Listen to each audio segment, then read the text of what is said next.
Hey everyone. Um, it is 4 in the morning, and most of the people in chat either shouldn't be awake or are on the other side of the globe. So, um, I'm sorry. This is a new experience for me. I'm sorry if it sounds a little ASMR-y. I'm just tired. Um, but today is going to be really different from the normal streams. First off, there's no ads. It's not monetized at all, and you can't super chat. At least you shouldn't be able to super chat. Apparently, you can still do super stickers, which is unfortunate. I don't know if I can disable that. But today we're just going to be playing a game that means a lot to me. It's called the Unfinished Swan. Not sure if you could tell from the title screen, but it's going to be a lot different because it's mostly going to be probably half me playing the game and half trying to see like a live Dear Danno. If you guys have any serious questions or life advice issues or general mental health things you guys want to bring up, then that's what chat will be used for. If you guys want to know how I am, I have I have a motto I think that I've used over the past maybe a couple years. It's could be better, could be a whole lot worse. I think I mentioned this on stream a couple days ago, but my life could be, my mental health could be in a better place, and I could be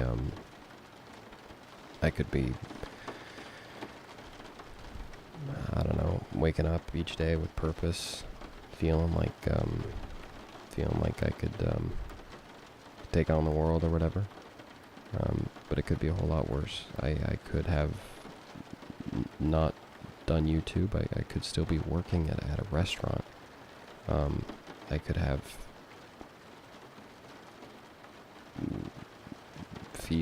I could have this feeling of emptiness and like I'm not doing anything, at least with YouTube, even though some days I feel like I don't deserve it or I haven't earned it. I still at least get to feel a little sense of accomplishment, that I have an audience that's willing to watch me, and for that I'm eternally grateful.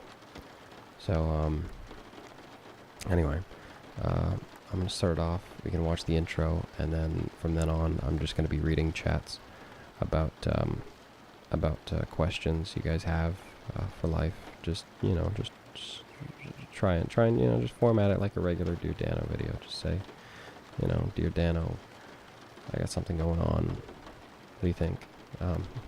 Stuff like that. Again, not reading regular chats. And there's a reason Super Chat is disabled. It's because I don't want to have anyone be prioritized over anyone else. Especially just because you have a few extra dollars to spare.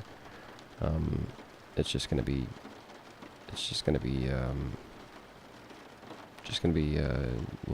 whichever one I see, whichever one I feel like I can offer the best advice on. And I also want to say that anything I say, obviously, I'm not a professional, and if you guys have any serious issues, then please talk to someone you trust, someone you love, or a professional. I'm just some random guy on the internet. I'm hardly 20 years old, and I definitely don't know a whole lot, but, if I have any advice to give, I'd love to share with you guys. So, I never had a big brother type figure who I felt very close with. I have a twin brother, and we were always, we had each other's backs and everything, but I never really had anybody I could go to for advice. I had figures, throughout the years who offered, but I never felt, that complete trust with an adult that I could, and even not just, anyway, just somebody to offer me advice on things that I felt embarrassed about or too shy to ask. And so, if I could give any advice, especially because I spend a lot of time thinking about, what I would tell a younger version of myself, how I would fix things or how I would go about things. And so if anybody has, I just want to be the person that I needed when I was growing up, and so that's it. Anyway, I don't feel prepared enough to talk a lot about self-harm. So if those are the questions that's being brought up, my best advice is to watch my don't video. I feel like that's the best response I'll ever have to self-harm topics. Other than that, I feel scared to talk about it a lot, especially because my experience with it. I'm an incredibly cynical person, and I've had to just accept that over the past little while. And I feel like whatever I say has a very scared. I don't know. It has a very high chance of going the wrong way or being misinterpreted. Especially the way that I talk about death and how I'm willing to die pretty young, and I just feel like that can be misinterpreted. So if there's any feelings of self-harm, then please refer to the don't video. Other than that, you guys can ask me about pretty much anything, and if I'm not uncomfortable answering it, I just won't answer. So first, I'll let the intro play. You guys can let a couple let a couple questions in the chat. Just format it as Dear Danno, and then I'll get to it. So let's start off chapters. If you guys are wondering, another reason why I picked this game is because one of my favorite playthroughs on YouTube is Stampy Longnose. He played this game a long time ago. Might have been 8 years, and I watched that playlist a lot. I remember I watched it after my first breakup. I watched it through COVID when I felt extremely alone, and I can't explain it, but this game just brings me an insane amount of comfort. And it used to be exclusive to the PlayStation, so I never got to play it. But now it's computer, and so anyway. All right, I'm gonna let the intro play, and then we'll get to it.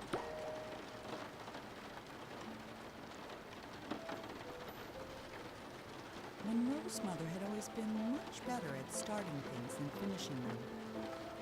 When she died, she left behind over 300 canvases, not one of them finished, along with Monroe, who felt pretty unfinished himself. The orphanage allowed him to keep only one painting, and so he chose the unfinished Swan that had always been his mother's favorite. But that night, he woke up to find the Swan had disappeared. So he took his mother's silver paintbrush and followed the footprints into a little door he hadn't seen before.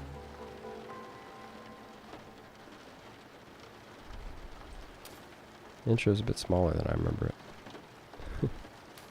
Anyway, you want to know what the game is about? A lot of it is just this. It's very peaceful. A lot of white walls and just splashing ink on them. Kind of making our way around and exploring. Alright, let's start first. Dear Danno, have you ever experienced getting made fun of? If yes, how did it feel, and what helped you get through it? So I was bullied in high school. There was a couple times, not high school, throughout my schooling, mostly in elementary school and maybe a little bit in middle school, but high school I pretty much learned how to deal with things and how to sort of make fun of myself before other people could.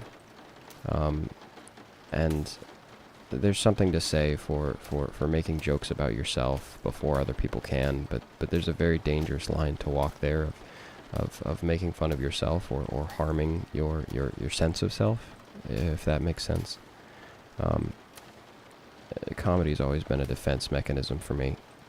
Whenever somebody made fun of me or whenever somebody said that just mean things. I couldn't tell you any specific examples at 4 in the morning, but I've always used comedy as a sort of self-defense mechanism, and a lot of people do. It's not very rare, I think, in today's world especially. A lot of people kind of laugh at their pain, and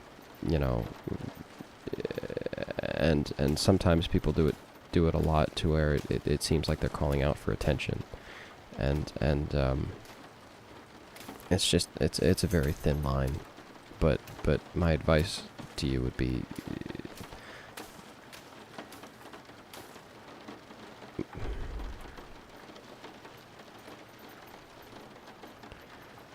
You can't let other people define you. And I know that sounds very basic and very simple, but listen, you can't let anybody else's opinions of you to define how you think about yourself. If there are people that make fun of you, you need to avoid them. You know, confrontation is, you know, you could go about you know, trying to figure out why or if it's, you know, a problem that they have with you personally. But a lot of the time in school especially, kids just say mean things, and there's not really a why or a reason behind it. And I know that some people will tell you that avoiding things isn't a good idea and you should always face your problems head on, but there's some people that just refuse to be dealt with. For example, there was this person in high school who we didn't get along. They managed to find something wrong with me whenever I said anything.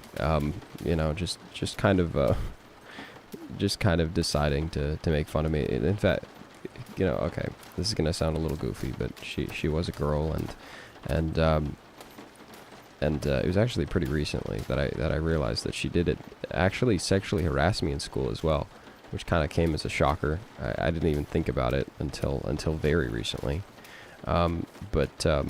Yeah, we didn't get along well at all. We got sent to the principal's office a couple times, and it didn't go out well.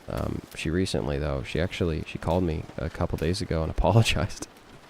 The only reason I bring it up is because I think it's important to know that high school, especially, you know, middle school, high school, elementary school, nobody is who they're going to be for the rest of their lives.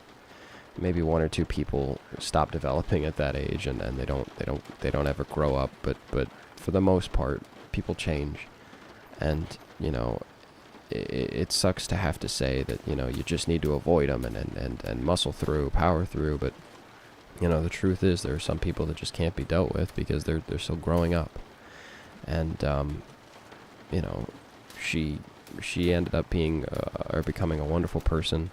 No matter how much difficulties we had in school, and I'm really appreciative of you know, of her saying sorry and everything. Of course, okay, that horrified me. Wow, jump scare. But anyway, it's just oh my gosh, that was a lot scarier than I remember it being. Anyway, but yeah, listen, school is hard. Staying confident is hard, but you got to know that it's a very small part of your life, and it's hard to understand that. I know at this stage in life, you think that it's the end of the world if somebody makes fun of you or if you embarrass yourself in front of a group of people, and the truth is it's just not. It's not right. You know, you're in school for such a short amount of time, and when you get to my age, like I'm some old, you know, sage or whatever, but when you get to my age and you start getting further and further away from high school, you see these people on Instagram, you realize you never really got to know them in school. You know, you follow hundreds of people that you never even held a 5-second conversation with, right? Maybe just seeing them passing through the hallways or whatever, and that was it. And then you see their lives, and either them getting married or getting jobs, a new car or whatever, going to colleges across the globe, and you realize you might never see these people again. So, you know, again, high school is it's a complex time, and school in general, it's a complex time, but once you get through it, you're through it. And life is so much bigger than that, alright? So, if you're going through something and you don't know how to escape it, or you feel trapped when you're in school, just know it's not going to last forever. And it may be hard, but you're going to get through it, okay? Alright. Let's see.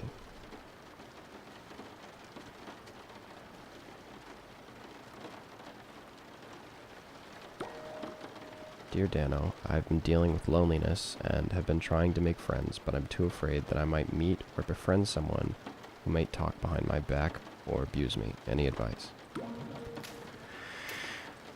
I actually had this same conversation with somebody very recently.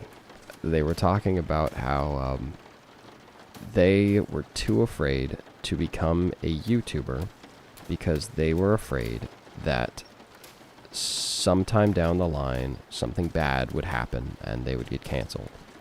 And to that, I say, I understand.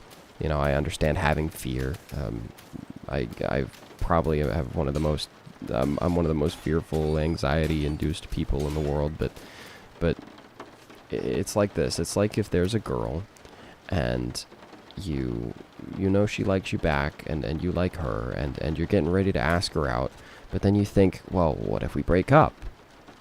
What happens if if she decides one day that she doesn't like me anymore, and she breaks my heart, and we don't get to live happily ever after together? Well, what you could do is you could just, not ask her out, and then you avoid the heartbreak, technically.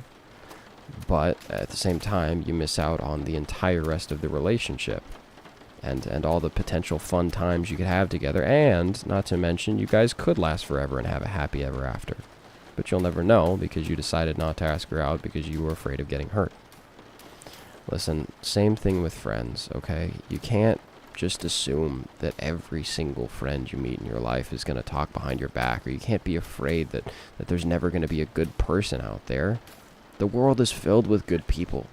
As much as people tell you different, like the whole world is dangerous and evil and you have to be careful and safe and never put your heart on your chest. Make sure to keep it guarded and locked. It's not true. There are good people out there. We see so much negativity in the world, and it's really harmful, I think, to all of us. People used to say that the world was safer back in the day, but that's not true.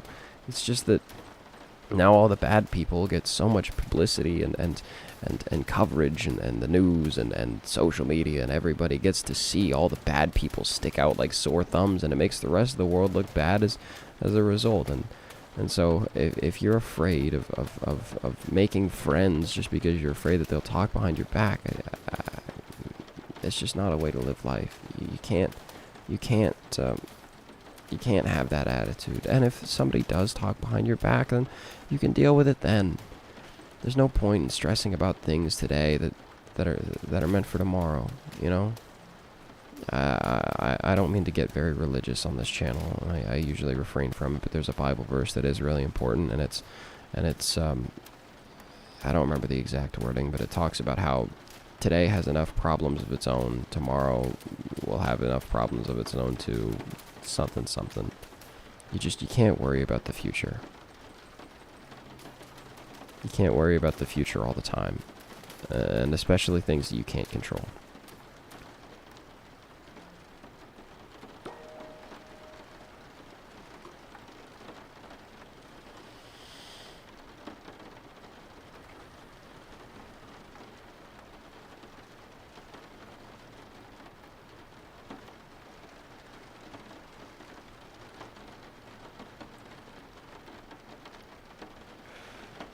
Dear Danno, I plan to be a famous YouTuber when I'm older, but I don't want to wait.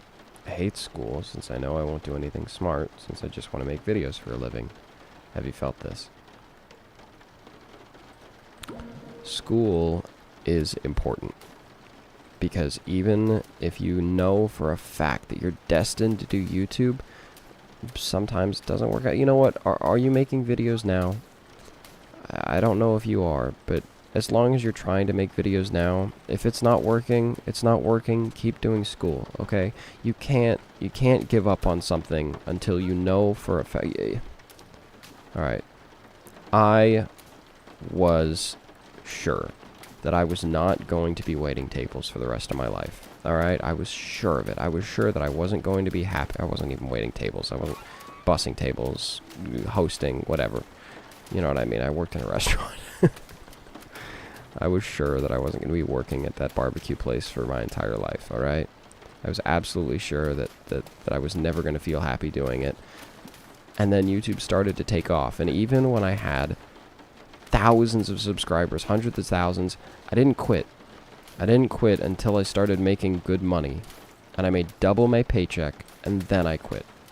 Because any point along the journey, I could have flopped. My YouTube channel could have just stopped growing, or it could have died, or or whatever. You know, there was a point when I planned on being an actor too, but I still got the job because you can't plan for success like that. It's not something that you can expect to happen. You know, you plan to be a famous YouTuber when you grow up, and I believe that if you work really hard and you've seen other people's videos and you put your heart and soul into content creation, I know you can do it, but YouTube is an ever-changing platform. In fact, I'm afraid all the time, you know, AI could replace my job and everything, and I might even have to go back to school.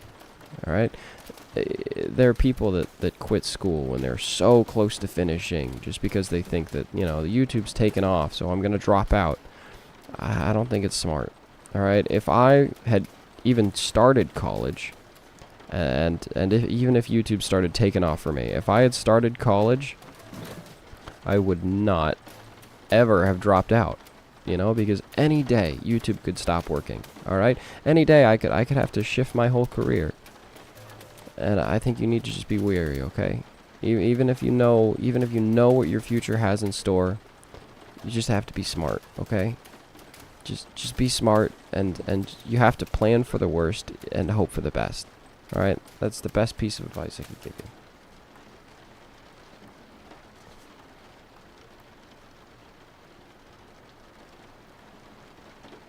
I see a couple people in here responding to the messages too. If you guys have advice too, please feel free to respond to the chat.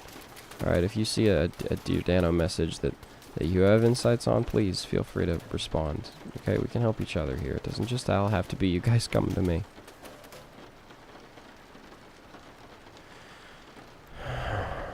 Dear Danno, how do I get my friend out of a toxic relationship?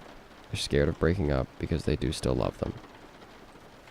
I learned a long time ago that there are some things in life that you don't mess with, and one of them is other people's relationships. You can help, you can try to give the best advice you can, and if somebody is in a toxic relationship and is absolutely blind to it, then yes, of course, it's your duty as their friend to point it out, but you can't force them to break up. It's not something that's in your right to do, you know? There are decisions that people have to make on their own, and one of them is choosing to leave a partner, especially if they're still in love with them. You know, you're not part of the relationship. You don't understand what goes on inside. It could look toxic from the outside, but maybe they need it from the inside. It's hard to judge somebody when you're on the outside. And so you can give the best advice that you want, and you know, you can tell them what you believe is best for them, but ultimately it's their decision. You can't ever force somebody to do something that you want just because you think you know that their life better than they do, you know?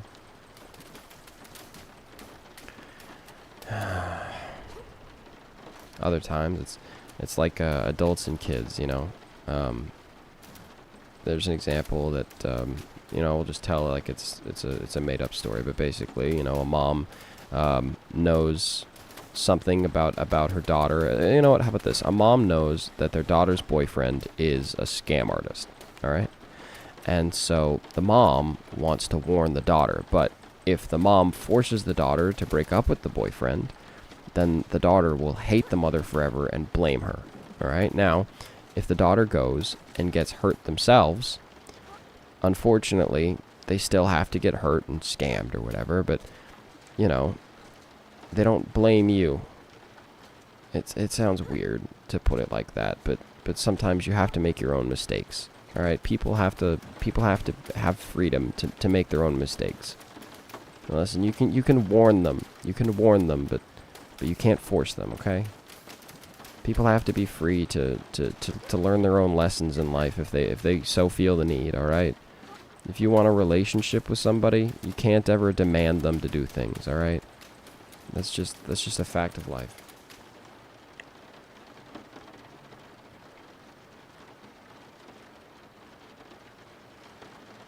Dear Danno, I have a question. You made the I Miss Her video, and I felt like you had some things I could say about this topic. I went through a breakup pretty recently. How can you help? Breakups are something that Alright, so timeline of my life. I had a small relationship with a girl very early in my school career. All right, and I'm talking elementary school. You can barely call it a relationship, but at the time I thought I was going to marry this person because their favorite color was blue, and because we had the same religion, which, you know, both of those things, you know, they're cool, but they're not the end goal, right? You know, the same color. I remember I got in the car and I told I think a friend of mine or my parents, I can't remember. I was like, "Oh, we'll be able to decide on a wallpaper." Ay, ay, ay. Hold on. I missed one of the speech things. I gotta find it. Anyway, but listen, I got preoccupied with love very early in my life. You know, there was always those kids that were like, "Oh, kissing is so gross," and everything. I was never like that. I always found love, you know, extremely, I don't know, appealing. I always wanted love. I always wanted to find it. But I remember when I was young and things didn't end up working out with this girl. I was heartbroken at the time. And the reason I say at the time is because I remember feeling very sad, and I remember feeling upset that things didn't work out, and I was depressed, and yada yada yada. At the time, I thought I was depressed. And then I dated another girl in middle school through high school, and then there was another time I was like, "Oh, I'm gonna marry this person. It's gonna be wonderful." And when they broke up with me, then I learned a new definition of heartbreak. Because, you know, I thought this other girl had absolutely destroyed my heart, right? Like I was never going to recover. Now this one really, really showed me what heartbreak meant, you know. But it goes the other way too, because this girl in high school, I thought I was in love with her. And, you know, we said I love you back and forth. You know, towards the end, she started spelling it weird. She started spelling it L-U-V. Should have taken that as a red flag. But anyway, I thought that I was desperately in love with her, right? And now, having been with Leia as an adult 2 years, you know, almost 3 years now, and having, you know, having spent nights together and spent, you know, full weeks in each other's company, you know, on vacations and stuff, meeting her family, getting to know everything about her, and feeling so comfortable and telling her everything. Now I have a brand new definition of love. I now know exactly what love means to me. You know, this is a completely new feeling that I've never felt in my life. And I genuinely thought the first girls that I dated, I thought I was in love with them, right? Maybe not the one in elementary school, but the one in middle school. I remember I thought I was so in love with them. And now my definition's completely different. And guess what? It's going to change again in a couple years. Okay, I am sure that as Leia and I grow old together and we fight and we, you know, have our tests, then I'm going to learn an even better definition of love. I think our definition of love and heartbreak, it all changes over the years. And one thing that I know I wouldn't change is going through those relationships. And I wouldn't use the word practice, but, you know, the way everything went down, it made me prepared to be a good boyfriend for Leia. You know, if it wasn't for the heartbreaks that I suffered or the experience that I gained. You know, high school, you know what I learned in that relationship? I learned that nobody wants a perfect boyfriend, which sounds weird to say, but, you know, it wasn't necessarily a pick-me boy, but it was, you know, hiding the parts of myself that made me me. You know, I tried to be a yes man. I tried to be, you know, oh, I can heal all your problems. You guys ever see Parks and Recreation? I tried to be a Chris Traeger. You know what I mean? Trying to fix all your problems and then being the great guy or whatever, and you know, never showing that I was even attracted to her, which sounds weird, but you know, being flirty or you know, anything like that. And I never showed that I got sad, and I never showed that I went through problems too, and that I had issues. And, you know, I never let my inner dialogue out. And I realized, you know, as I met Leia and I fell in love with her, that's not the way relationships are supposed to be. You know, that's probably one of the reasons I was broken up with in high school, is because hold on. King was young, arrogant, and amazingly talented. was convinced no color existed that was good enough for his garden, so he left it white. While he pondered how to create some new colors, his kingdom began attracting settlers, and soon he found himself with bigger problems.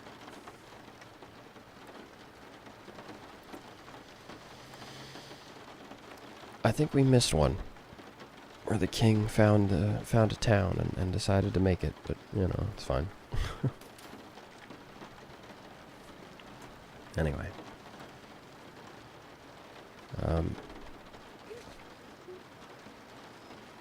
Listen, the one thing that I don't regret is going through those relationships, even though I had to have those heartbreaks. Again, not to get all religious, but I prayed and I said, I know I don't understand this now, but in the future, I know that I'll thank you for this. And eventually that was true. Because I remember crying my eyes out. I still, dude, I have the specific imagery of the way my bed was, of the posters, the way that they were arranged on my wall. I remember the exact, you know, the color that my lights, that my LEDs were changed. I have a vivid picture of that in my head. And it's not an obsessive, like I don't have the date memorized or anything, but I still remember exactly how I felt on those days. And now, comparing it, I still wouldn't trade them for anything because it allowed me to become a good boyfriend for Leia. And going through those experiences and everything.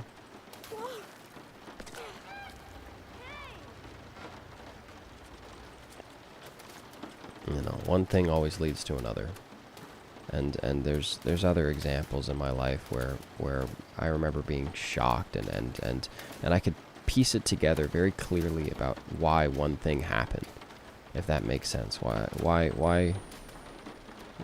something went a certain way, or what lesson I had to get out of a certain issue, you know. And I know I can point out certain things in life that, you know, that were warnings. You know, for example, you know, if you get your finger burned on the stove, you know not to stick your hand on the stove again. But maybe in the future, maybe it would have been worse. Maybe the stove's temperature would have been 1,000 instead of 200, if that makes sense. And I've got plenty of examples like that in my mind. And so relationships and breakups, I know it hurts really bad right now.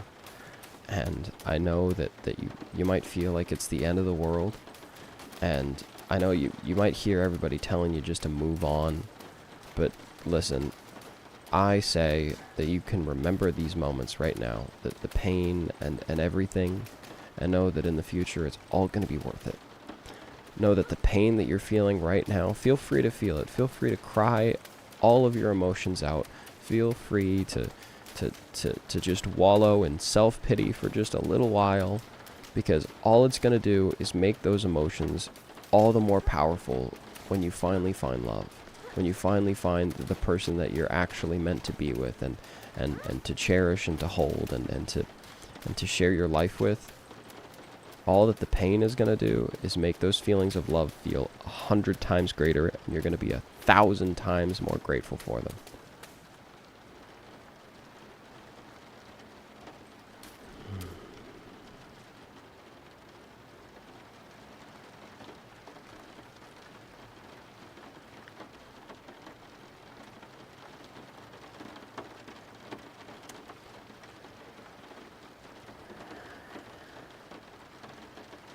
Dear Danno, my friend has mysteriously blocked me without leaving an explanation.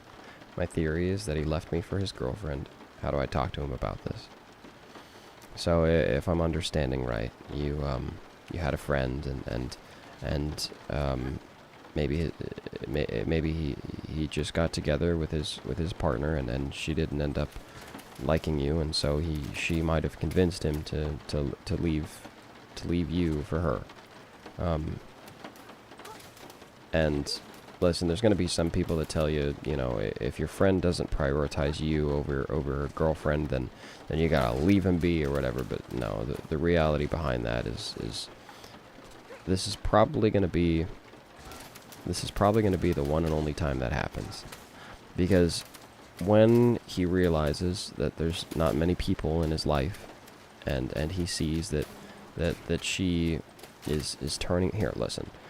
Again, let's go back to the high school story. There was this girl. I gotta figure out a fake name for her. Whatever. There's this girl in high school. The same one that I tell you about the heartbreak and everything. It was a lot worse because I basically became a donut, okay? I circled everything around her. All my friends and everything were her friends and yada, yada, yada. So that when we broke up, you know, it was like punching a hole in a donut, okay? I was empty in the center. I had no friends. I had nothing because I had formed my entire social life around her. The king's new subjects Hold were on. tired of light. They were tired of tripping, of banging their shins, of misplacing their homes.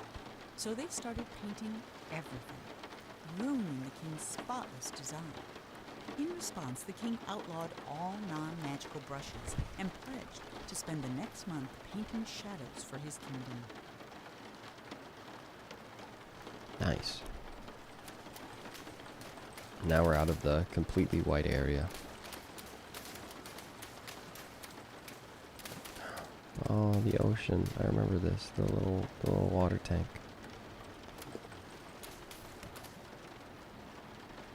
Anyway. Listen, it's not a mistake that you make twice, alright? Leaving friends for a girlfriend, it's not.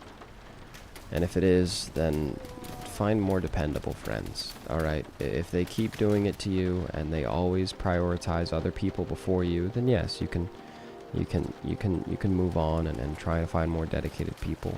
You know, you can try to reason with them and explain how it hurts you that they left you for their partner, but in the end, it's not a mistake that people make twice. And so if you're blocked right now, I say try to talk to him. Try to explain that you just want to be there for him. And that, you know, maybe you just won't be around when he's with his girlfriend, right? But, again, it's just, you know, he'll do it once and he won't do it again. I feel like that's the best advice I have on that.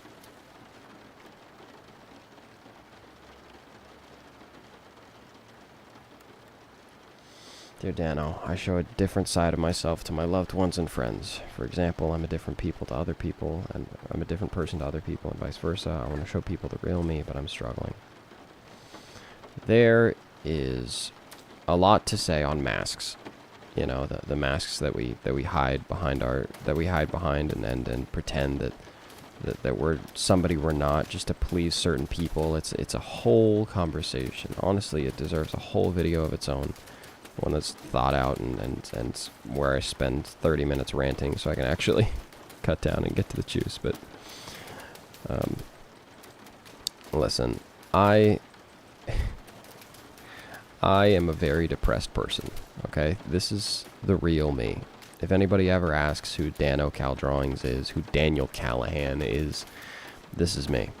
I'm a very quiet and depressed person. And I spent a lot of time in my own head and thinking about negative thoughts and the way things could go wrong, things like that. And it's not very healthy. And I can admit that. You know, the first step of solving your problems is admitting you have them, or whatever. And when I'm around friends, I completely change. I change into a happy-go-lucky guy who tells plenty of jokes and you know, who seems like they've got it figured out more or less. No, I'm pretty open to my friends about the fact that I've got some stuff going on, you know, personal battles I need to fight. But listen, masks, I think, can be good and they can be bad, because I like to entertain people. It makes me feel better about what I'm doing, about myself, and you know, about my place in the world. All right, I like to entertain people because it makes me feel like I'm helping them, right? Like I'm doing good for the world, right? And I wouldn't be able to do that if I didn't wear a mask. You know, people will say that masks are bad and you should always be your true self, but there's plenty of versions of yourself. You know, there's plenty of... No, here, listen. You've got plenty of traits, right? And sometimes masks hide those, right? Masks completely hide those and you pretend to be someone you're not. Those are bad. But there are certain situations when a mask can just pull out the parts of you that are that are better for certain situations. For example, I like to tell jokes. Even when I'm depressed, I still like to think of funny things and you know, goof off a little bit. And when I'm around friends, I exaggerate that part of myself, and I kind of lower the depressing bit because it doesn't help anyone. It doesn't help me complaining, and it doesn't help them listening to it. It just kind of depresses everybody. And, you know, there are certain times when it's nice to talk stuff out and explain your thoughts and emotions and feelings. But you know, a lot of the time, sometimes it's just better to use the good parts of yourself, you know? If you feel like you're hiding too much or like you're not yourself, then yes, I think you need to make changes, and I think you need to try and show more of yourself and try not to hide as much, because if you need to be someone completely different to hang out with a group of friends, then they're not your friends, you know? And I'm not saying that they're fake friends or terrible friends. I'm just saying that, you know, you need to try being more of yourself, and if they don't like it, then find more people that match you. You know, a lot of people struggle with this fact in life that if they're hanging out with bad people, you can find other people. And, you know, it's not like, you know, you should always just replace people if things don't go your way and they don't like a certain issue about you. For example, if you don't shower and people don't like you, then it's on you to fix that, right? But if they're somebody that just, you know, doesn't like your hair or the color of your skin or the way that you choose to identify or you know, the way that you dress, things like that, you know, things like that you enjoy or that you can't change about yourself, that's when you need to find better people to spend your time with, because there are people out there who would accept you and love you and care for you. And sometimes you need to find your group of people, okay? And people are convinced that they find their group super young, and if they even dare to venture away, then they're never going to find other friends. It's just not true.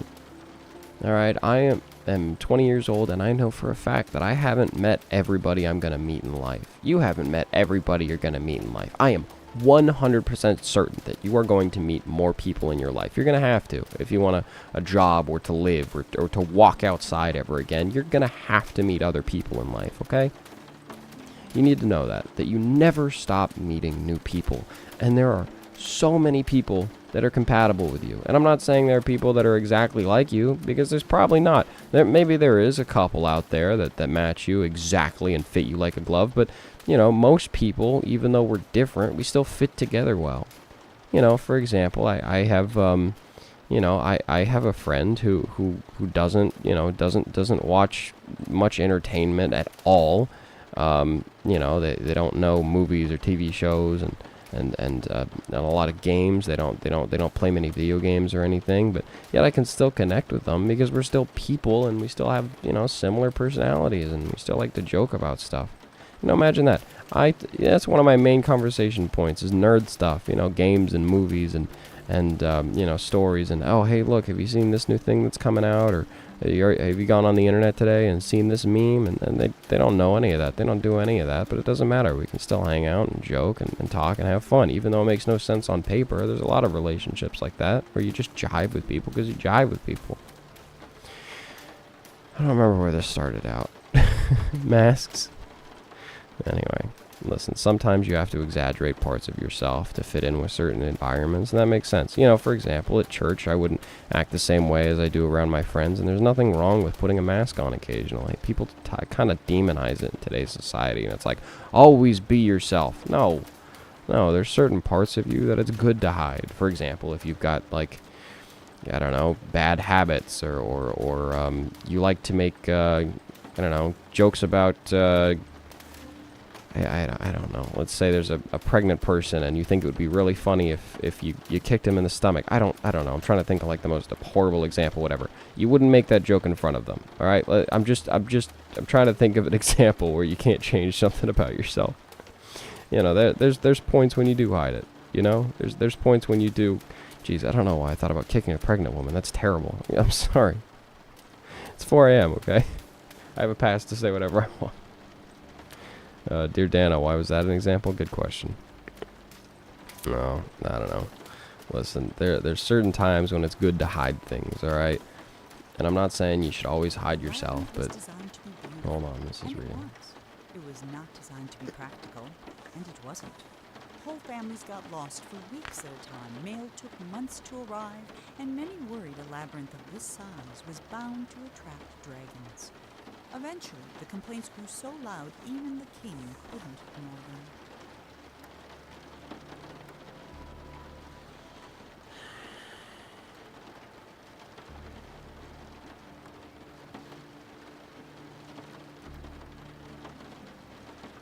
Dear Danno, I don't have any friends, or it doesn't feel like it. They always try to make me go away, like they don't want to be with me.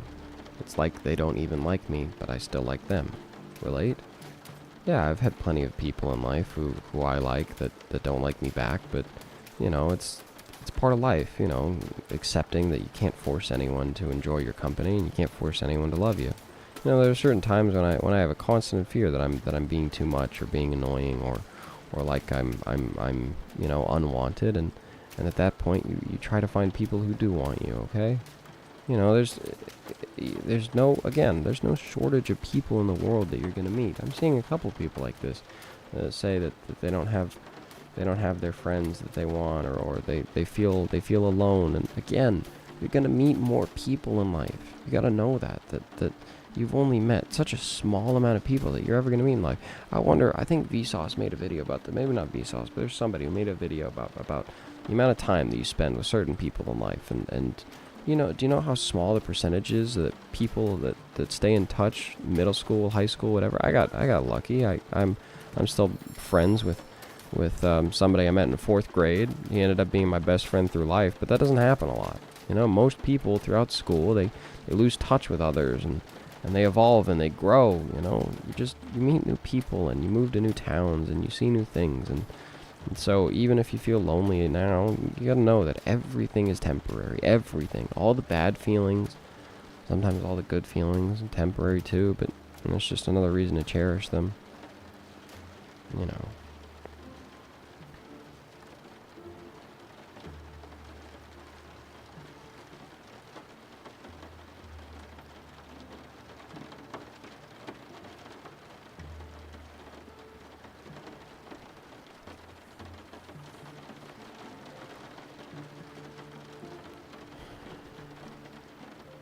Dear Danno, how did you deal with school? I just want to hear your opinion on this. Thank you.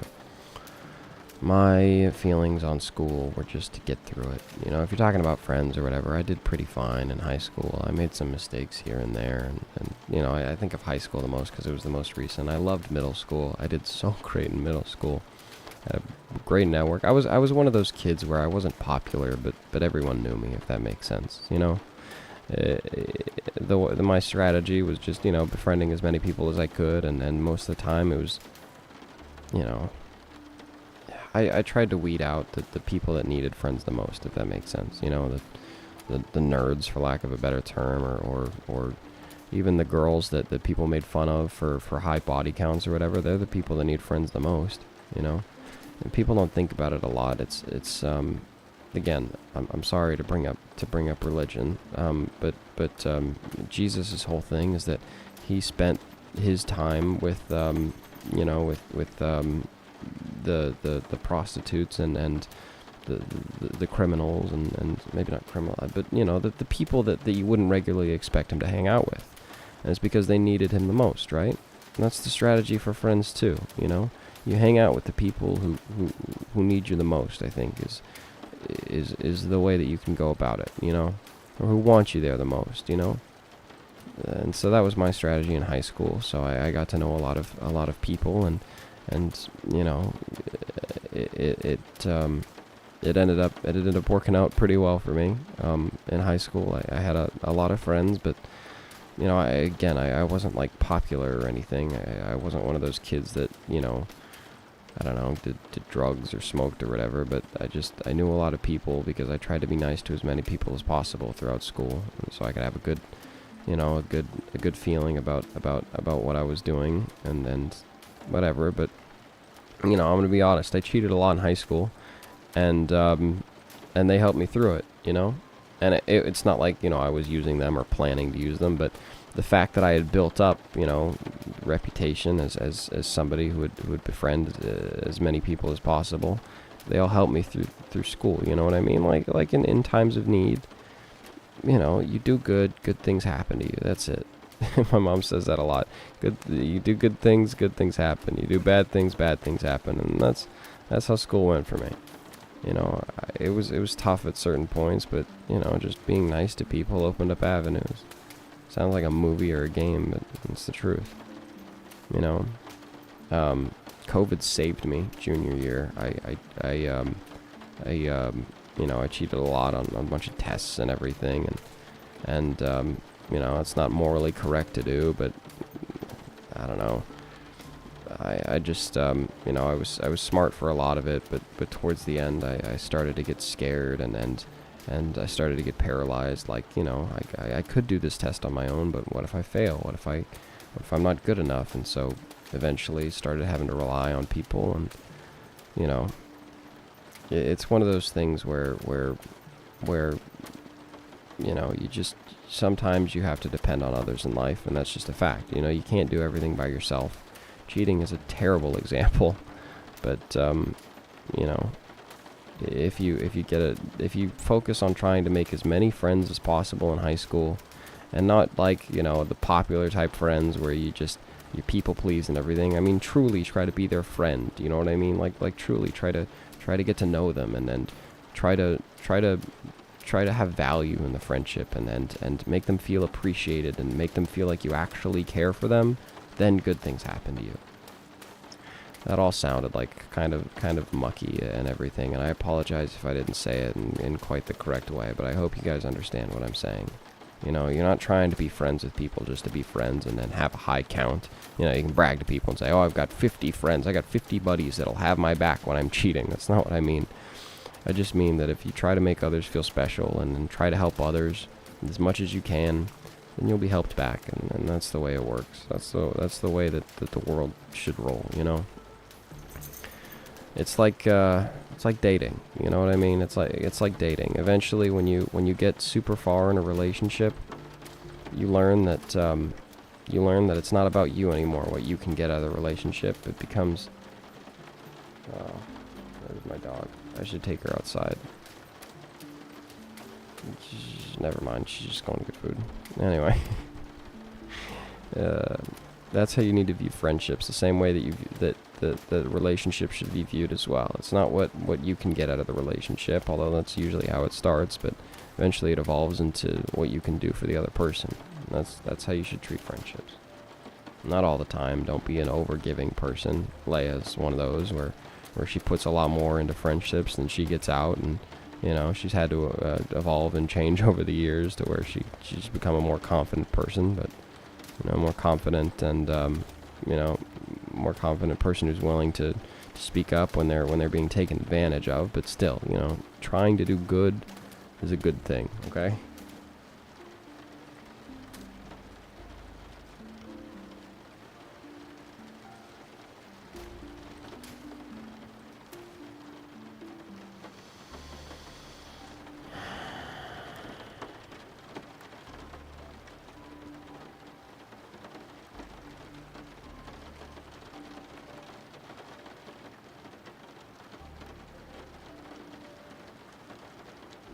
Dear Danno, I think I like someone and I don't know how to react because I'm scared to talk to them. How should I react? Because I'm scared. They might not understand, but they are nice.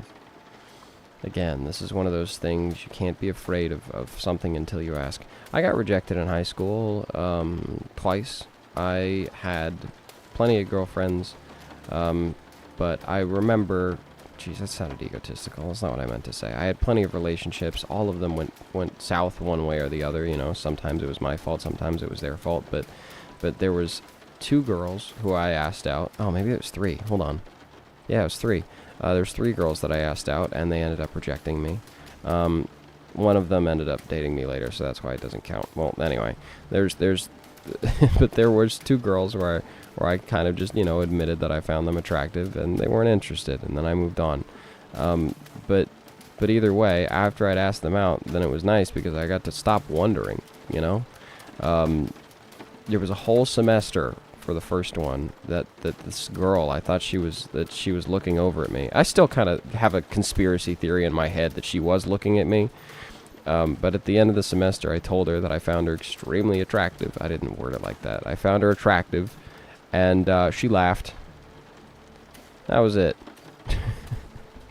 She ended up dating another guy sooner. And it was, you know, it was a rejection. It was kind of an indirect rejection, the first one, but still, you know, that feeling of, oh, well, now I know. You know, at least I got it out of my system, and you know, nothing came out of it, but I was still able to just, you know, get it out like you know, like a cough you've been holding in for a while, or a sneeze. It just feels good to say it. You know what I mean? The second one I actually did ask out. It was high school. It was towards the end, and I told this girl, I don't remember her. Oh my gosh, it was 4. I got rejected 4 times. Wow. Oh, I forgot about another one in high school. There was this girl who told me that she wasn't ready to date. Oh, wow. I completely forgot about her. Leia encouraged me to ask her out. There's a second one, too. Leia encouraged me to ask 2 people out. Wow. And I did, and I got rejected by both of them. Oh, my gosh. I'm sorry. I have a terrible memory. It's wild getting these things coming back to me. Okay, yeah. So there was this girl in high school. She was in my film class, and I asked her out. I barely knew her, and I asked her out. Super goofy. Obviously, she said no, because we didn't know each other that much. Same thing, kind of a similar thing happened to the other girl. It was, sorry, I'm getting off track. You guys aren't going to be able to keep track. I don't want to say anybody's names. I don't know why. Weird privacy junk. I don't know. But, yeah, listen, it's sometimes it's just about getting it out of your system, and just knowing what they'd say, because if you don't tell them, then, you know, then you're just stuck kind of going crazy in your head, thinking, oh, what could happen? Maybe this, maybe that. And it's not healthy, okay? It's not healthy to bottle stuff up. A weird segment too. Listen, again, 4 in the morning. I can't cut stuff out. You might hear my tongue get a little wibbly wobbly, but ugh. Anyway.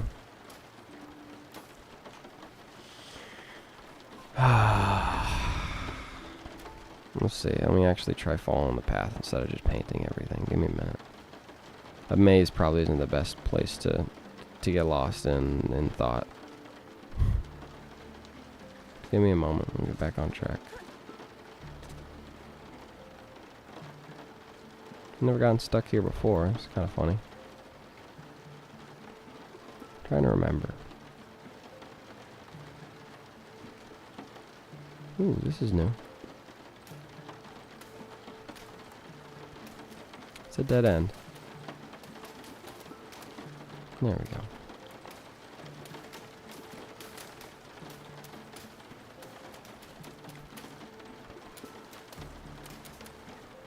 There's another dead end.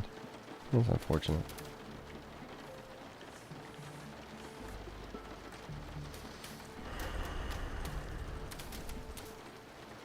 Danno, I've been struggling with motivation recently. Listen, the idea and thought that helps me, aside from the belt, dude, I feel so regretful for ever bringing up the belt. It's such a personal, private thing that I'm so ashamed of. And I tried making a joke of it because, you know, that's how I deal with everything in my life. But I shouldn't have joked about it with you know, the entire internet watching. That was big mistake. You know, if I would have joked about it between friends, maybe it would have been okay, but, you know, telling the entire internet about that thing that I'm very, very ashamed of and very self-conscious about. I know for a fact it's entirely unhealthy, belting myself to a chair like that.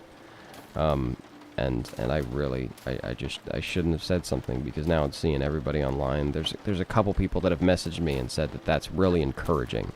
That they were really encouraged and admired my commitment to do that to myself, and that makes me incredibly sad. That's one of the things that's so dangerous about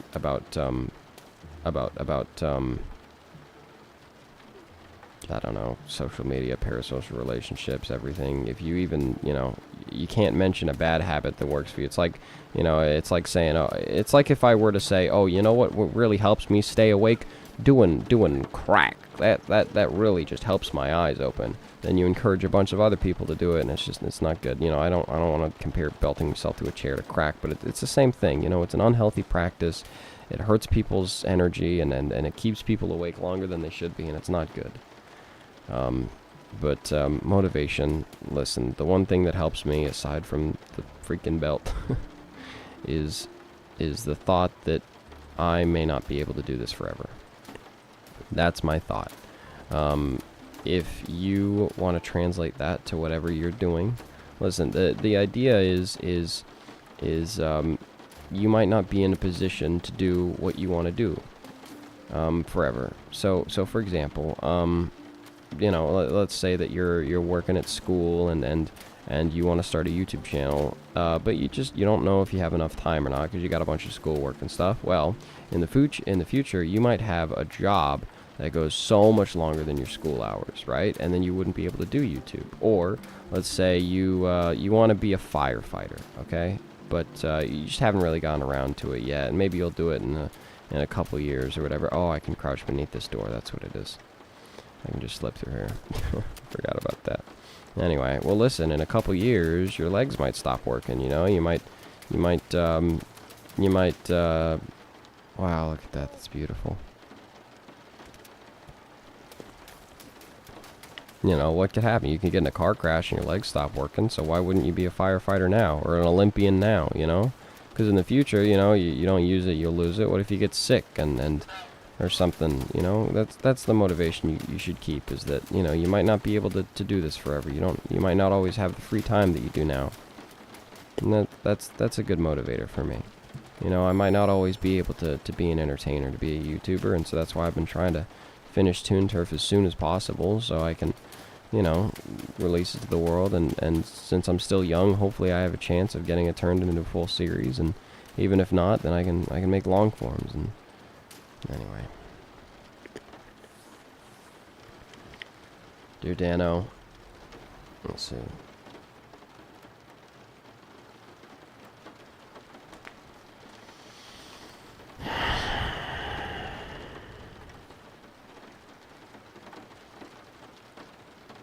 What can I do about my fear of heights? I'm still afraid of heights. I haven't figured that one out. If you figure it out, let me know. Dear Danno, I have my first crush, but it's a girl, and I'm also a girl, and she's my best friend. She has liked me before, and I liked her before, but that was before puberty. What do I do? What does puberty have to do with anything? If she liked you in the past, and you liked her in the past, then you gotta confront her about it. If you both like each other, you just, you know, sometimes it's a matter of lining up or whatever, you know, but I feel like, you know, a lot of the time, it's very rare. I don't know if you guys know this, but it is incredibly rare for somebody to like somebody and then to suddenly stop liking them, okay? It happens. It happens plenty. Don't get me wrong, but a lot of the time, if somebody likes someone in the past, it's very rare for them to suddenly stop and never be able to feel those emotions again. That's not something that happens. And to me, honestly, the fact that she's your friend works out even better. You know, for me, Leia and I were friends, and we never thought that we would date each other, okay? We just thought that we were besties, you know? We even said on multiple occasions, this is terrible and kind of gross, we said on multiple occasions that we thought of each other as siblings and that we were never going to do anything or whatever. And then eventually we realized that, you know, no, that wasn't sibling love, that was just love, and that we actually did really like each other, and we just wanted to, you know, we wanted to spend as much time together as possible. You know, it's wild.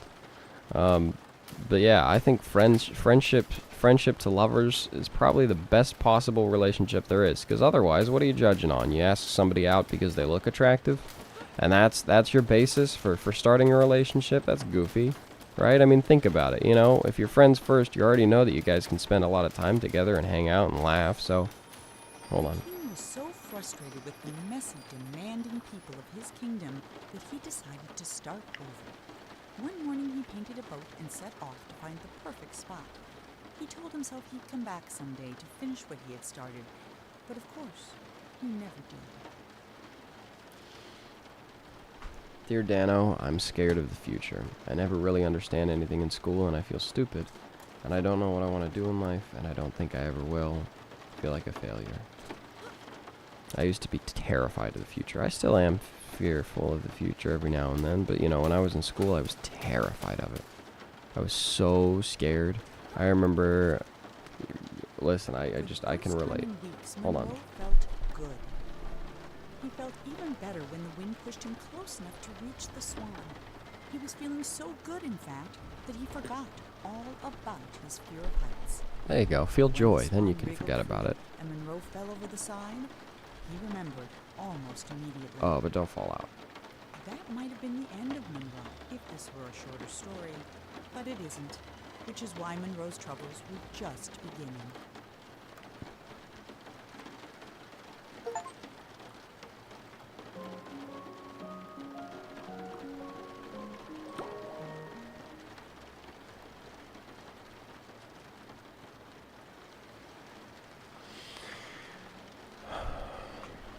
Monroe scrambled out of the water and found himself in a massive city with no sign of the Swan or anyone else.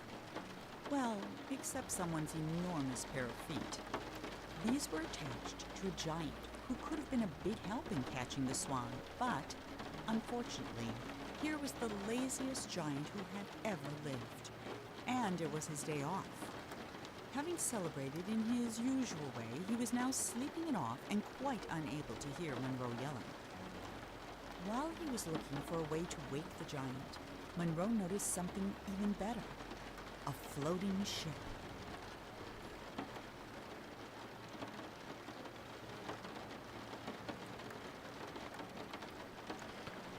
So for the future, listen, oh,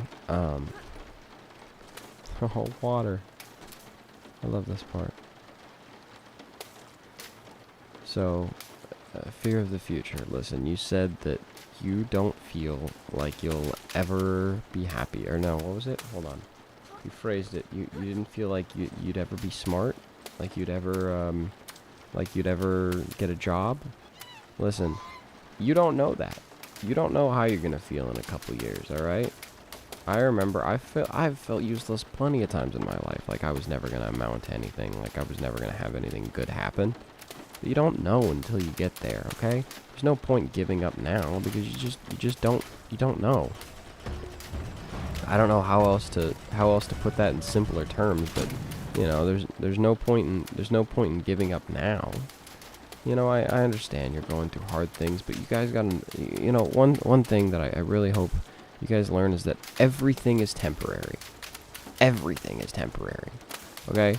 And I know that's a scary thought sometimes, but listen, it's a double-edged sword. Sure, the good things are temporary, like, you know, you're not going to be able to have your parents forever. You're not going to be able to, your childhood room, one day you're going to miss it. But you know, everything is temporary, yes, but it number one, it makes it better in the moment, you know, to have those temporary things. You get to enjoy them more because you know it's not going to last forever. But that also means that for the bad things, it's not going to last forever. You know, nothing lasts forever. Pain doesn't last forever. Sadness doesn't last forever, at least not the same type of sadness. It changes. Emptiness, you know, things like that. They're all temporary. Right? Every single worry that you have... Hold on. Before he discovered painting, the king was a potter. He loved the simplicity of a well-spun pot. So when his subjects complained that his new city was too austere and that there was nowhere to relieve themselves, the king ignored them. But when they started relieving themselves in his pots, the king hastily built them a sewer system.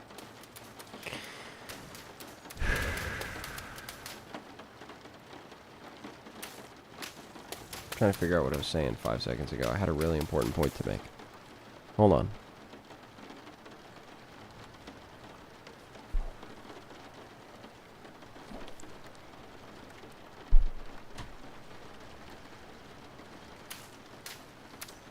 Nothing lasts forever. Sadness doesn't last forever. Oh yeah, okay. So this might be a very sad thing to hear, and this is either going to be helpful for some and harmful for others. But listen, you might be really afraid of a problem that you have now. All right, really stressed out over a problem, but one day, this problem is going to get smaller and smaller until it gets replaced with a different problem. A problem that's more important, and then you're going to forget this problem ever existed. And I know that sounds depressing and cynical, but that's the way life is. It's problem after problem, but the good thing about that is they replace the old ones, okay? It's just like sadness, okay? You get sad over one thing, eventually something else is going to come along and replace that sadness. It's a weird thing, alright? I find it comforting. You might not. But I feel like if you try and understand where I'm coming from. Where, you know, sadness, it just means that sadness doesn't last forever. It looks like Santa Claus. Sadness doesn't last forever, okay? Every single thing that you're sad about, it's not going to last. Something else will come along.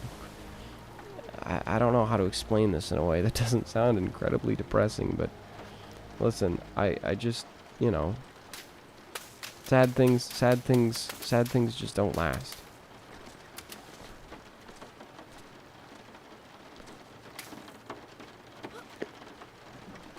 I think I'm starting to get delusional. It's not good.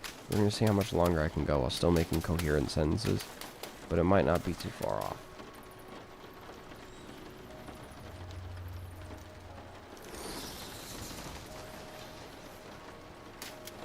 I don't remember that. This is a new area for me. Is that a shortcut? Huh. That's crazy. Tell me I didn't skip the vine. I love the vine. I better not have. Where's the vine?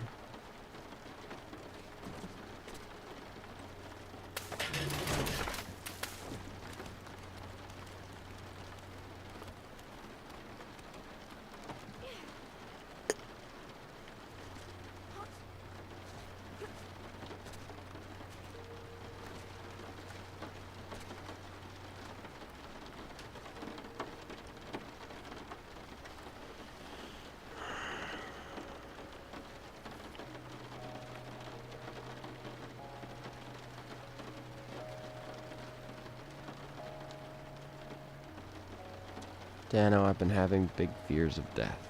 What do you think make it better? Hold on, there's another one right here. Danno, what topics are off topic? Topics that I'm not educated enough on to speak. There's a couple people who are talking about being transgender and struggling with coming out and everything, and I say at that point you need to talk to other people who have those struggles. Unfortunately, I can't relate to that in any way, and I apologize that you're struggling with people accepting you, or you know, or feeling validated, or you know, finding care in certain situations.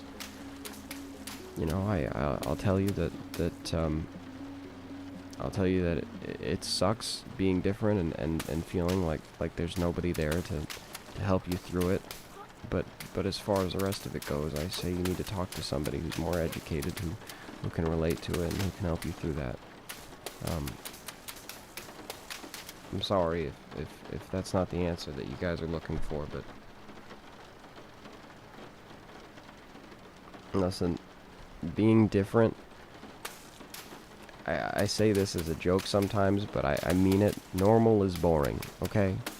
So if you're worried that you're just different than others and that's the issue, that you won't be accepted or whatever, listen, normal is boring. Conforming is the dumbest thing in the world, okay? Being unique, being special is the greatest thing that you could ever do. The greatest thing that you could ever offer the world. And I believe that about everything, alright? Being unique is the greatest thing that anyone can ever do for our world, because everything else in our world is so boring and repetitive and dumb. Okay? That's all I have to say about that, unfortunately. Danno, I've been having big fears of death. What did you do to make it better? I've really been freaking myself out. I'm really scared, and I don't know what to do. Again, this is one of those things that I feel very careful talking about, because my views of death are very irregular and not healthy to have. But I did used to be very afraid of death. I used to be afraid of, you know, not making the most of my time on the planet, not doing everything I could. But then I came to a point when I realized that people die when they're meant to, you know, and whether it's a religion thing or just a universe thing, You know, you... Listen, there are definitely people that die too young. But...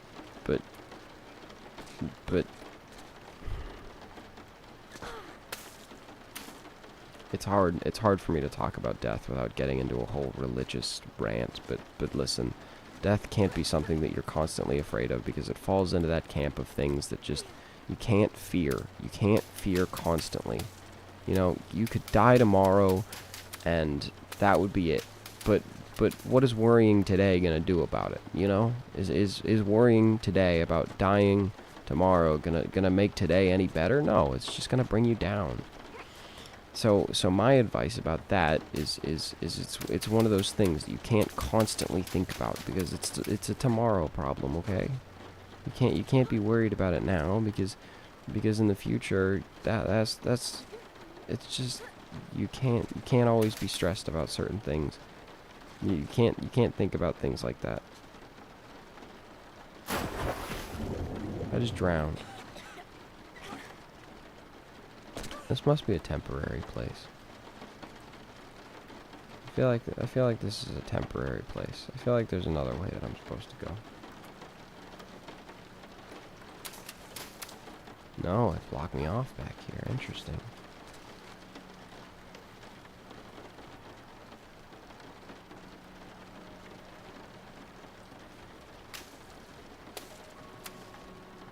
Danno, dear Danno, what do you feel about being insecure on art? I feel like I can never be satisfied with my art style, especially when I look at art Pinterest. What should I do?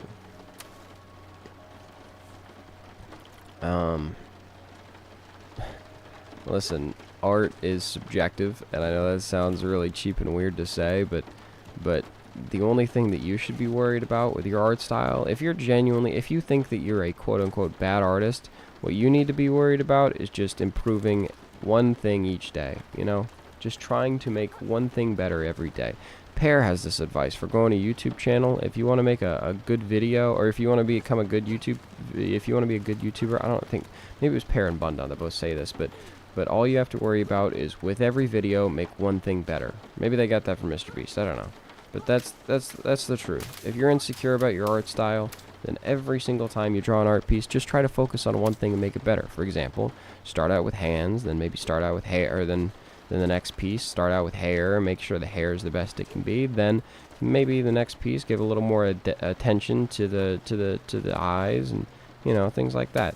If you're just self-conscious because of your style, then that's weird. Like your overall style, I'm self-conscious of mine because I do it in PowerPoint, but I still make art and people still enjoy it. Listen, I'm self-conscious of my art style, but tons of people still enjoy it. So maybe it's the same for you. Maybe you can be self-conscious, but there'll still be tons of people out there who love it. You know? Can I jump? Is that what I'm supposed to be doing? I feel like I'm supposed to be getting to that ladder. There we go.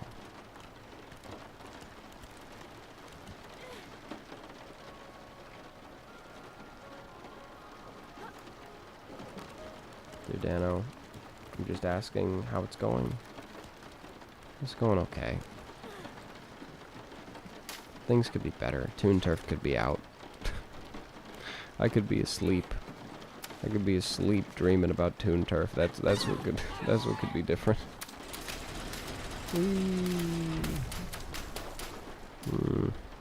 I've dreamed about it a couple times actually. It's very scary. I actually had a Toon Turf dream a couple times. One of them, everybody hated it, and one of them, everybody loved it. That was it. I'm serious. Those are the two dreams I've had. One of them was filled with anxiety, and one of the... Dude, and so, you know what sucks is that I feel like, you know, I don't know if, you know, most people have those deja vu dreams where it's like, oh, they can see, you know, see like snippets of the future type stuff, and, you know, I don't know if that's real or not, but, you know, if I had one dream where it was, you know, everybody hated it, then at least I could feel comforted knowing that was the outcome. If everybody loved it, of course I would have loved that even more. But now I've got both, so I know that neither of them, you know, neither of them are the actual true answer, and I just have to finish the darn show. How goofy. Ay. I'm so tired, man. I think I'm starting to hit my Starting to hit my ceiling. We'll see.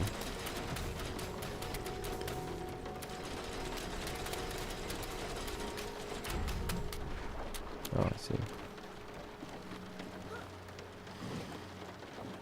Danno, I just want to say thank you so much for inspiring me and helping me. I've been so depressed for so long, and you're the only one who still gives me hope.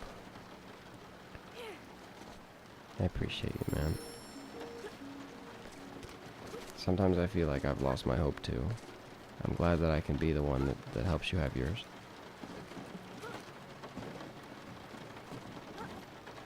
You'll get better one day, okay? I promise.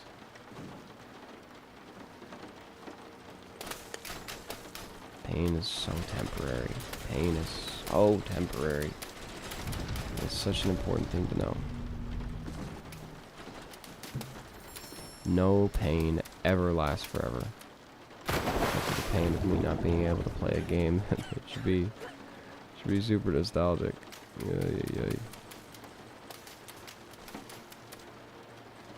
It's a lot more difficult than I remember. I just want to get to the vines, I think, and then we can end it.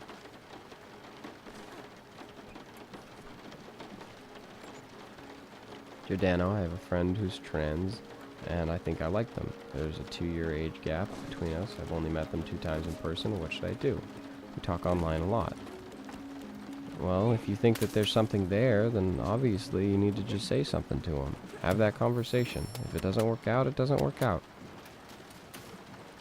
I think that's it for anything. It doesn't matter, what identity they are, you are. Age gap, it depends sometimes, It's like Dipper and Wendy. They were only 2 years apart, but, middle school to high school feels like an eternity. The older you get, age gaps get smaller and smaller, and they don't matter. But, if it's a small age gap and you guys are relatively, the same level of maturity, as long as it's, I don't know, legal, weird way to say it, as long as it's legal and not weird, and, as long as you're not like a 60-year-old going after an 18-year-old, I think it's a 2-year age gap is probably fine.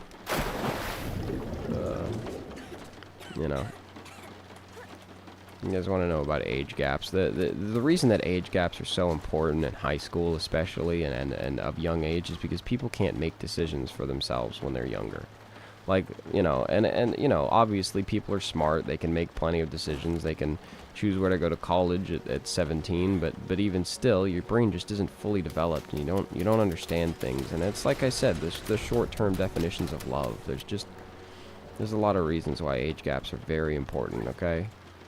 So if you are going into an age gap relationship of 2 years, if you're 14 and they're 16 or something like that, then you need to be prepared about the fact that you guys are on completely different mental playing fields. And it may not seem like a lot, 14 and 16, but it is. You guys are in completely different grades and schools, and they're in school, and it's just, a person can change a lot in 2 years, even though it may not seem like it. There's a whole conversation to be had on that, too. It'll take a while.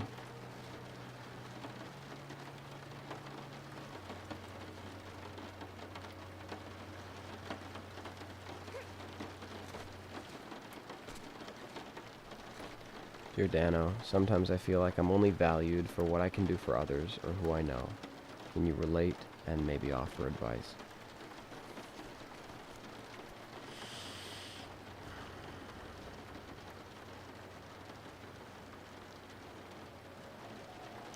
So, I'm going to use Leia for this example because that's probably the best. No, I know she wouldn't mind, but when she was growing up, she was, even until high school, until very late in her, in her current life, she was always someone who was taken advantage of because she was such a good person to everyone. She still is. She still is, don't get me wrong. She's still one of the greatest, most nice people ever. But she would always put herself on the front lines to do things for others without taking herself into accountability. And there had to come a point where she realized that that's, not the way to live life. And now I think what you're saying is that, it might not be a similar situation to where you're constantly being taken advantage of, but even still, maybe there's a feeling of self-consciousness of maybe people don't like you for you. Is that what I'm hearing, or for what you can do?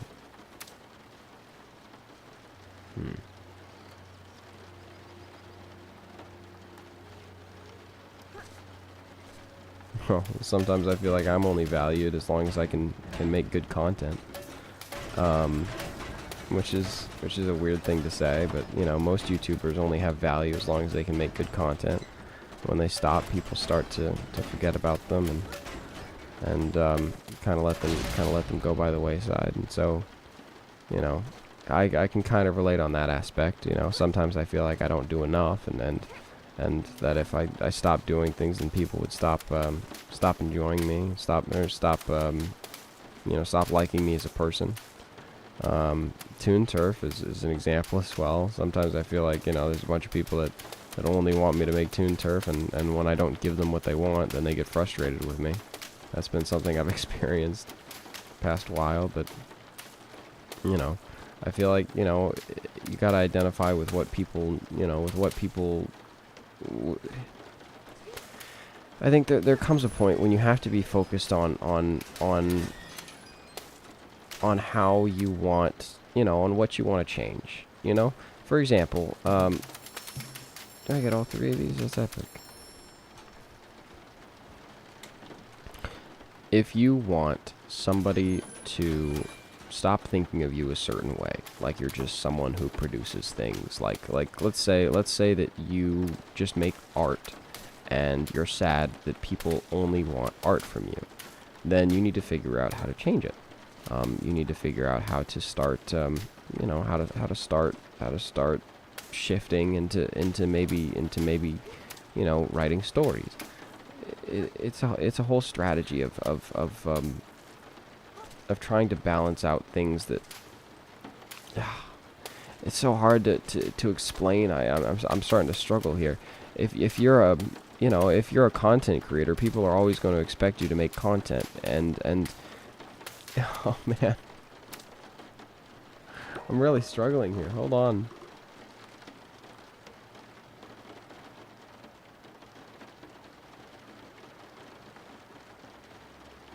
Yeah, I feel like I'm in the same position. I feel like that the issue that I'm having here is that's probably the best description of where I'm at in life, and I don't have an answer. Most of these questions that I've addressed is things that I've been through and can offer advice on. But Kathy, I think I'm in the same boat where I have this struggle of just, you know, of just feeling like I'm only good enough. I'm only as good as what I make. You know what I mean? I'm only as good as what I can do or what I'm producing, and so I apologize. I feel like, you know, I can relate to what you're saying. I don't know about the who I know part, but I apologize. Yeah, at this point in time, that's the exact struggle I have. I'm gonna tell you the same thing I told the person who has the fear of heights. You know, if you find a solution, please let me know. So right now I'm going through the same thing. Let's see. How do I get... Do I have to get up there?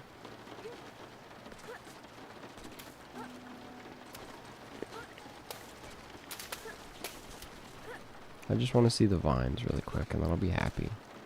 You get the vines to come out, and then I'll be done.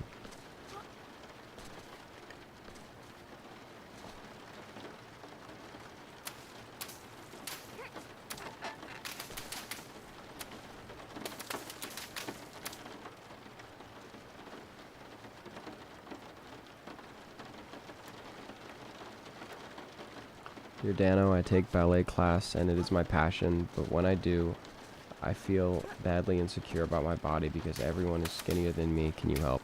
Skinny bodies is the stupidest thing that anybody's ever invented, okay? Listen, as long as you're not, you know, as long as you're not a danger to yourself, you know, you know, as long as you're not like, you know, as long as it's not excessive and you're appearing on TV shows bragging about your weight or something like that, you know, being like the my 5,000-pound life and it's life-threatening. If it's just, you know, you have a different body shape than someone else, then that's absolutely fine. Skinny bodies is the stupidest thing that's ever been invented. Hollywood and making sure that everybody's skinny and fit. It's such a goofy, stupid lie. As the Hold city on. filled up with people, the streets filled up with garbage. In a fury, the king painted over the roads with a canal, which swept away the trash, along with some of the slower children. But the water brought something Oh no. else, a horde of vines, which began covering the city. The vines. I love the vines. That's my favorite part of the game. Anyway, bodies are so stupid. The way that everybody's like, oh, it has to be skinny. You gotta be skinny. No. You like ballet, you take ballet. Don't let anybody tell you anything about your body. If it's just a different shape, it doesn't matter. People are so stupid. And you know what? If you're worried about, I don't know, if you're worried about men or whatever, listen, most men actually prefer people that have, you know, skin on their bone. And I'm not to say if you're super skinny, that's fine too. Listen, all of Hollywood and body types and everything, everybody has different tastes. That's what you need to know. That's what you need to know about bodies, that everyone has different tastes. And if you're worried about what other people think of you or what you think or if you're worried about what other people think of you, then you need to know that everybody has different tastes, okay? And if you're just worried about, and if you're not worried about, you know, somebody liking you or not, then you need to just be happy with yourself, okay? Bodies are so, it's so dumb the way that the world has gotten people to think about it. All right, as long as you're fine and healthy and happy, then you do you, okay? You do you. There's no reason that you should not do ballet because you're comparing yourself to the other girls. I understand that, you know, you covet them or whatever. You know, I understand if maybe you want to be skinnier as a goal or whatever. But if it's, you know, if it's just, no, listen, if it's just because of what Hollywood has said and movies and you see the skinny girls on TV, it's just dumb. It's just dumb. People complaining about your body is so stupid. I agree. It's so dumb. It's so dumb. I struggled with my weight in the past. I used to be like abnormally skinny. I still have like super skinny arms, but I used to be like anorexically skinny. I just didn't eat breakfast I didn't eat breakfast and lunch a couple days, and I used to skip meals so that way I would, you know, it wasn't like I was trying to lose weight. I just you know, forgot to eat, but then I got self-conscious because of how skinny I got. Now I'm starting to gain a little more weight, and I'm self-conscious of it, but it doesn't matter. Ellie and I are both happy with each other's bodies, and honestly, at the end of the day, it's fine, you know? I'm not, you know, I'm not unhealthy or anything. I'm a little unhealthy. I eat a lot of sugar, but, you know, Ellie and I are happy with each other's bodies, and that's all that matters. I found someone who's happy with my body just the way it is. Yeah. It's so goofy.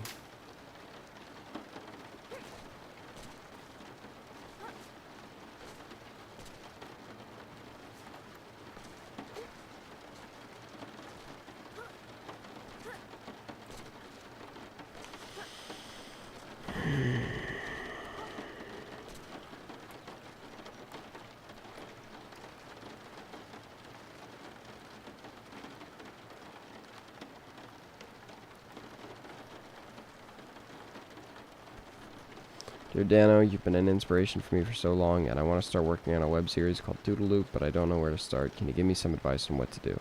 Yeah, sure. You want to start a web series? My advice is to make sure you have a perfect script first. At least that's what worked for me. You know, that's the only place you could start making progress. You make the script, you make the story, then you find happiness.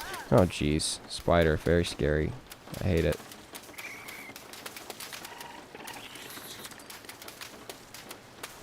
Creepy. Anyway, if you want to make a web series, you start out with the script, you make it the most perfect that you think it can be, and then you can move on from there. You can get the voice actors, you can do the animation and everything, but yeah, first just start out with the story. That's what you need to do, okay? And there's our vines. Finally. It only took me forever. I'm so excited. This is my favorite part. Look, when you throw water on them, they grow. Let's see, scroll up and see if I missed something. Oh, At least I'm in good company. Thank you, Danno. I apologize. Maybe in the future I'll have some better advice.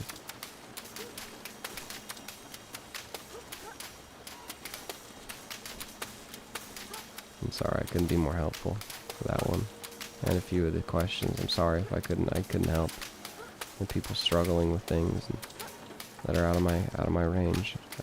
I hope maybe one day that I'll be wise enough to be able to assist you guys, but for now I'm just grateful that you guys would take the time to listen and chat and try at least to have your problems heard, because that's, you know, half of the battle is just saying your thoughts out loud. And so even if I didn't read it or if I didn't address it, then I'm glad you had a place to write your thoughts down.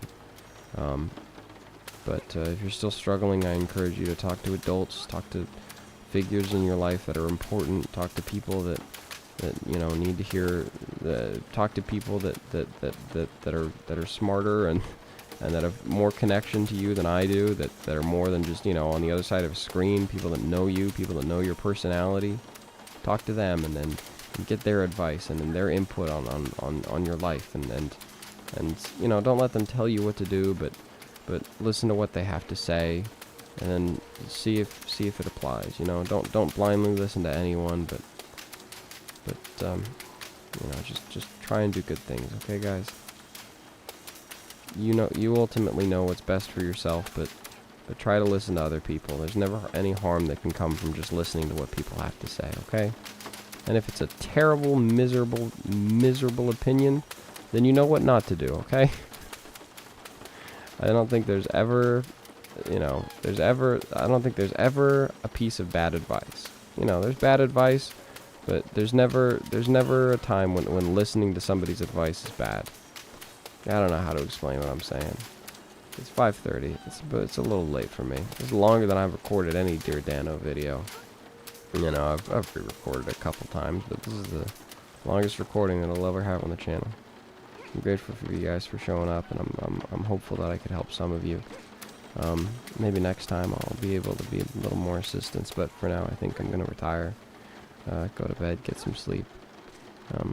Thanks guys for showing up, and I'll see you guys next time. You can just listen to the rain for a few minutes, maybe get a couple more thoughts out. I'll let the chat open for a little bit, in case you guys are still talking. Thanks guys, and I'll see you next time, okay? Bye.